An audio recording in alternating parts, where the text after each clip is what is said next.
Hi, and thank you for watching my ACS 2021 poster presentation.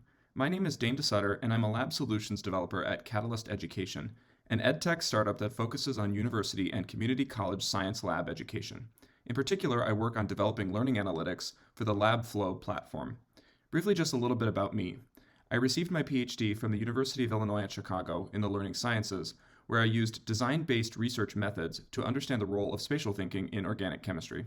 While at UIC, I gained a lot of experience merging together learning environment design and varied data sources to track and understand both student and TA change processes in the classroom. Now at Catalyst, I work with a team of dedicated scientist educators who are working to create the next generation of educational technology, focusing on learning in the laboratory. What I will be showing today is the first stage development of analytics and a dashboard visualization of these analytics that I hope can make it easier for general chemistry lab coordinators and lab instructors to know when grading disparities are happening in their course and providing them with enough information to act in a timely and informed fashion. Understanding grading patterns in science, technology, engineering, and mathematics, or STEM, is a crucial step in improving university science education. One reason in particular is because recent research has identified a phenomenon known as the STEM penalty. The STEM penalty refers to the lower average grades that students receive in STEM coursework relative to non-STEM subjects, and the authors of this study argue that this is a major factor that's driving students away from science.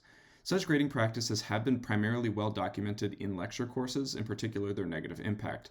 However, comparably less attention has been paid to understanding what grading practices look like in laboratory settings.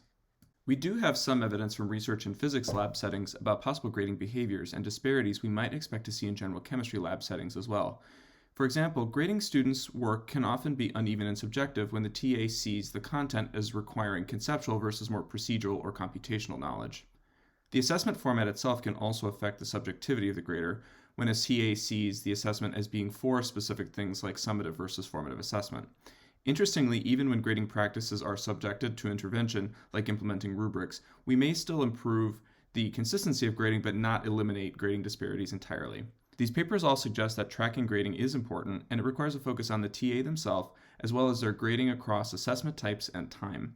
These studies are all invaluable in improving our understanding of grading practices, but these studies use interviews and analysis of video data, making it less practical for developing actionable insights during a lab course. To address the needs of lab instructors to both understand grading patterns in their class and act on it in a timely manner, I've proposed a few design principles to inform the design of analytics and a visualization dashboard. In particular, the review literature suggests a few considerations. Design Principle 1. Insights should be useful and timely. This means that all information should be presented to coordinators and instructors in a clear and automated way, with data being updated in near real time as grades become available. Design Principle 2. Analytics and visualizations should look at the interaction of TA grading and content domain.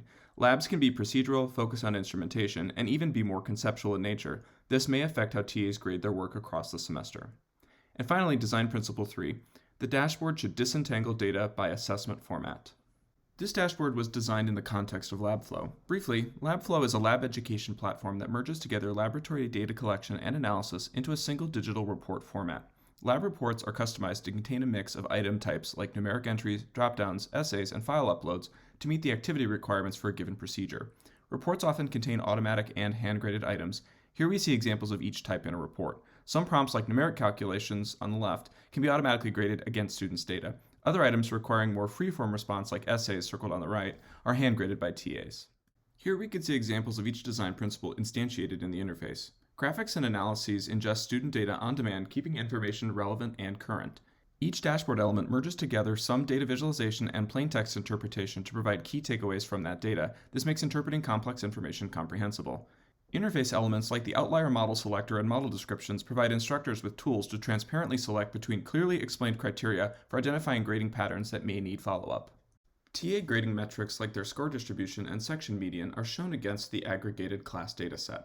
This data is presented at multiple timescales. This includes the current report at the top, within the context of all section meeting times during the week on the right, and to date within the semester on the left.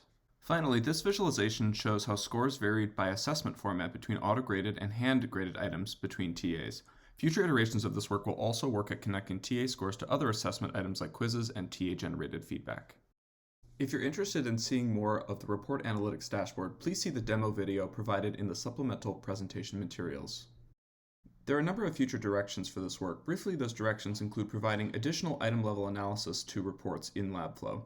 In particular, I'm interested in applications of item response theory toward estimating properties of items like their difficulty, student proficiency, and also rater differences. Here we can see some initial data visualization designs to convey quantitative properties of report data, like item type correlations with report score on the left, and rater stringency estimates against other implementations of a lab activity on the right.